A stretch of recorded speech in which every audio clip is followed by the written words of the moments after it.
Olá a todos, já faz algum tempo que eu não gravo um vídeo e esse vídeo de hoje se fez necessário.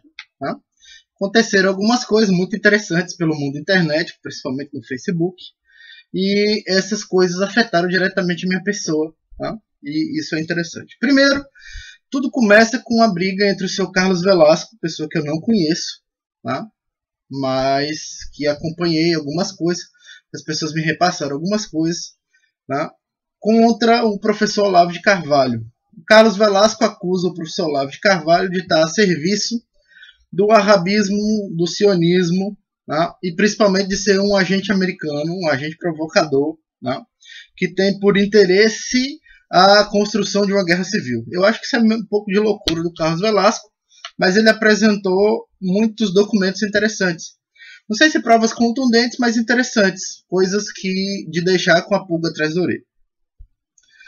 Do outro lado da briga está lá o professor Olavo de Carvalho dizendo que fazia um conjunto de atividades que são características da religião islâmica, mas que não era convertido ao Islã. Quem quiser pode ver o vídeo do professor Olavo explicando sobre isso. Posteriormente a essa briga, aliás, dentro da briga, os olavetes, os alunos do professor Olavo, né, alguns muito loucos, caso do senhor Luiz Pereira, que compilou uma lista de agentes infiltrados da KGB no Brasil. Primeiro, eu gostaria muito de saber como é que o senhor Luiz Pereira tem tanto poder para conseguir entrar num troço que já não existe mais, a KGB, mas fingamos que ela existe, fingamos que o FSB, que Putin, etc., fazem parte da KGB. Como o senhor Luiz Pereira conseguiu entrar nos arquivos da KGB e descobrir os agentes infiltrados da KGB no Brasil? Os Estados Unidos, com todo o seu aparato em termos financeiros de inteligência, etc., demorou 50 anos para descobrir certos agentes. Mas o seu Luiz Pereira, verificando uma lista da internet, ele conseguiu tudo. Ele já sabe tudo acerca dos agentes infiltrados da KGB no Brasil, o que é muito curioso. Depois que saiu essa lista do seu Luiz Pereira, veio o mais engraçado. Quer dizer, não é tão engraçado porque prejudica diretamente pessoas boas. Um artigo do professor Olavo de Carvalho falando sobre o duguinismo no Brasil, em que ele faz a absurda afirmação de que o seu debate com o professor Alexander Dug foi organizado pelos duguinistas brasileiros. Ora, o debate foi organizado por um aluno do professor Olavo, o Ricardo Almeida, aluno de muito tempo, com quem o professor tinha grande contato, e pelo Juliano Moraes de Brasília, que não tinha o menor contato com o duguinismo. O professor Olavo já tinha feito essa afirmação antes, bem antes. Na época do debate, ele, com seu complexo paranoide, neurose, sei lá o que foi, saiu desesperado dizendo que alguns irresponsáveis haviam organizado o debate dele contra a KGB e que ele corria risco de vida, ou seja, loucura total. Quando isso aconteceu, Ricardo e Juliana entraram em contato com ele. Ele se retratou publicamente da besteira que havia falado. O debate ocorreu. Ele não morreu, está vivo até hoje. O debate já ocorreu fazem mais de 2 anos. Ele está vivo até hoje. Né? E todo o complexo paranoide dele deveria ter desmoronado, mas só se ampliou. Né? E aí o que ocorreu? Agora novamente ele fala a mesma bobagem. Agora novamente ele conta a mesma mentira. O objetivo é claro. O objetivo do Olavo é estar em evidência. Com a conjunção dessas duas coisas, eu, que tinha o professor como amigo no Facebook, né, ali estava entre a minha lista de amigos, mandei para ele a resposta do Juliano, novamente falando acerca do debate, que ele não era um duguinista, que Ricardo era um aluno do professor, que eles já haviam conversado sobre isso, que haviam 6 meses de correspondência entre os dois de organização do debate, de esclarecimento em relação aos fatos da ocorrência do debate, etc.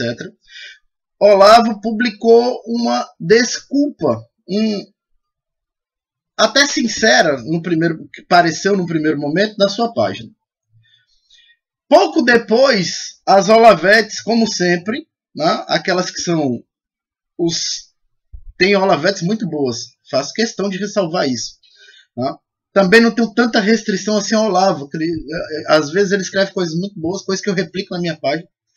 coisa que eu replico no Facebook, coisas de quem eu falo quando falo em vídeos e etc. Entretanto, esse complexo paranoide, eu acredito que é um problema mental grave, né? Leva o Olavo, às vezes, a considerar-se perseguido por todos os lados, ameaçado por todos os lados, até porque ele vê conspiração comunista em todo canto, mesmo onde ela não existe. E aí, pouco depois de fazer o desmentido, o professor já começou a ofender novamente a figura do senhor Juliano. Se vocês derem uma acompanhada na página do Juliano, ele vai mostrando esses problemas ocasionados pelo professor Olavo e pelas bobagens que ele tem falado acerca disso. Eu acredito que essa briga com o Carlos Velasco tenha feito aflorar todo o complexo paranoide acerca do qual eu estou falando. Basta ver o conjunto de coisas que ele tem escrito no seu perfil do Facebook. Eu não posso mais ver porque ele me bloqueou, infelizmente. O professor não admite o contraditório, ele não admite ser questionado, ele não admite... Ele já havia feito isso antes, quando houve o debate, eu fiz alguns vídeos acerca do assunto, e nesses vídeos, um desses vídeos ele respondeu, né, me presenteando com um singelo apelido de Epidídimo, né, ao qual eu retruquei com o apelido carinhoso de Olavo de Caralho, né? Desculpe aí o palavreado, mas eu não pude resistir. Tendo em vista que ele me chamou de Epidídimo, eu tinha que, de alguma maneira, reproduzir para ele o apelido, né? Devolver para ele um apelido tão carinhoso quanto. Então eu sou o Epidídimo e ele o Olavo de Caralho, e assim ficamos batizados desde lá. E aí, coisas muito interessantes vêm ocorrendo assim. Por exemplo, ontem ou hoje, não tenho certeza porque eu não acompanho mais a página do professor. Ele colocou o seguinte: foi muito bom o surgimento dos dugnistas no Brasil, porque agora vão parar de chamar a mim de nazista. A esquerda vai parar de me chamar de nazista e vai passar a chamá-los porque eles efetivamente são. Garanto para vocês que eu não sou nazista, não sou fascista. Na verdade, eu tenho uma ligação com o meridionalismo e acredito que o eurasianismo é um parceiro mais indicado do que os parceiros atlantistas que nós temos hoje, caso dos Estados Unidos e Europa. Daqui a pouco explico mais sobre isso. Mas veja só que coisa interessante.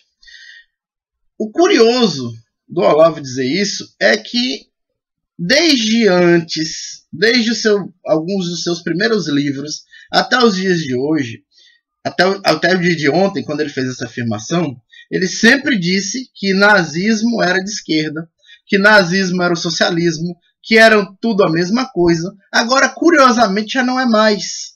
Os nazistas somos nós, a esquerda não tem mais que chamar ele é só alguém que não é um nazista.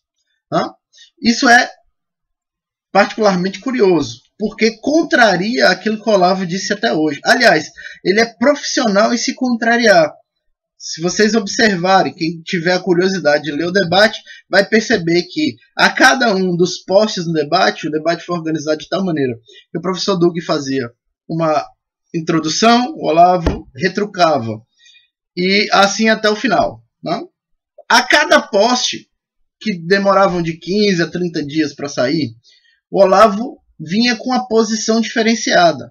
No primeiro, ele afirmou que haviam 3 forças querendo dominar o mundo: os globalistas, os comunistas e os muçulmanos. Depois essas 3 forças se confundiram, pareciam que era uma força só, depois uma ajudava a outra, depois uma era contra a outra, e essa confusão, essa salada geral brasileira, permaneceu até o final do debate. Até hoje ninguém sabe exatamente qual é a posição do Olavo. O Olavo foi acusado de sionista. Essa acusação ele não negou.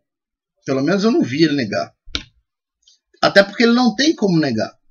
Não? Se ele negar, as pessoas vão começar a apresentar um conjunto de amigos do Olavo, as pessoas responsáveis por levar ele pelos Estados Unidos, aqueles que colaboraram para que ele tivesse o green card, etc.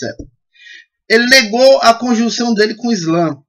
Até porque, como ele coloca o Islã como um dos projetos mundiais de poder, obviamente ele não pode participar dele. Mas ninguém viu o Olavo reclamar, por exemplo, do PT reprisar em suas páginas oficiais vários textos acerca dos seus alunos contra o tradicionalismo. Então, pelos critérios do Olavo, dadas as ligações dele com a Tariqa, ele é islâmico, dadas as ligações dele com o sionismo, ele é um islamo-sionista, ou seja, ele vai ser o arabista, né, que é a parte do arabismo que tem alguma ligação com o sionismo, porque os wahhabi, os sionistas e os americanos fazem parte da mesma conspiração mundial de dominação, de acordo com algumas outras forças. Né? Então, o Olavo seria esse agente. Foi o argumento que eu usei com ele, que se eu sou da KGB, ele é um agente wahhabista. Ele não entendeu a ironia e me bloqueou do Facebook dele. Esses são alguns dos fatos interessantes que ocorreram essa semana. Particularmente, o que eu acho? Talvez essa parte do vídeo tenha ficado um pouco confusa, mas eu vou tentar esclarecer. Particularmente, o que eu acho? O professor Olavo está tendo, mais uma vez, conhecido na internet que uma vez ele teve um surto paranoico e inclusive chegou a quebrar uma redação e etc. Pode ser que seja verdade, pode ser que não seja, mas essa é uma história conhecida do professor Olavo. E talvez ele esteja tendo um novo surto, um surto de paranoia perseguitória, não? Ele deve estar achando que todo mundo está perseguindo, e é interessante que isso coincida com o momento em que ele está em evidência. Ao invés de dar 2 passos para trás, encarar as coisas com normalidade e conduzir um processo que, na minha visão, é interessante, porque vai construir uma visão alternativa no Brasil. No Brasil é hegemônico o pensamento mais à esquerda, e esse momento do Olavo poderia construir uma alternativa a esse pensamento hegemônico de esquerda. Ao invés disso, o professor Olavo se sentiu acuado com as acusações do Carlos Velasco, começou a atribuir essas acusações ao professor Duque, que não está preocupado com a existência do Olavo, não está nem aí se o Olavo existe ou se não existe, se ele está crescendo ou não no Brasil, e assim por diante, e começou a passar essa loucura para as Olavetes, para os seus asseclas mais ensandecidos, aqueles que, se o mestre falou, a água parou, né? Que existe Deus no céu e Olavo na terra. Não são todos, não são todas as Olavetes são assim. Muitos deles conseguiram um espírito crítico, fazem um bom trabalho, a gente consegue conversar com essas pessoas com facilidade, mas grande parte das Olavetes é apenas o PT ao contrário, né? Enquanto o PT, se você discorda dele, você é fascista. Para um Olavete, se você discorda dele, você é comunista. E são 2 acusações muito interessantes. Você é comunista, acabou-se o mundo. Pronto, eu sou o inferno. Eu vim diretamente do inferno, sou representante do diabo. Ser comunista, ser fascista, ser capitalista, são posições ideológicas que as pessoas têm o direito de tomar na vida. Algumas delas são corretas, outras equivocadas. Provavelmente nenhuma delas é completamente correta e nenhuma delas é completamente equivocada. Aliás, se você for concordar com os argumentos de um lado ou outro, ambos são perfeitos. Entretanto, ninguém é obrigado a concordar. Existem alternativas. Por que eu discuto os textos do professor Dug no Brasil? Porque ele é uma alternativa a essas 2 posições.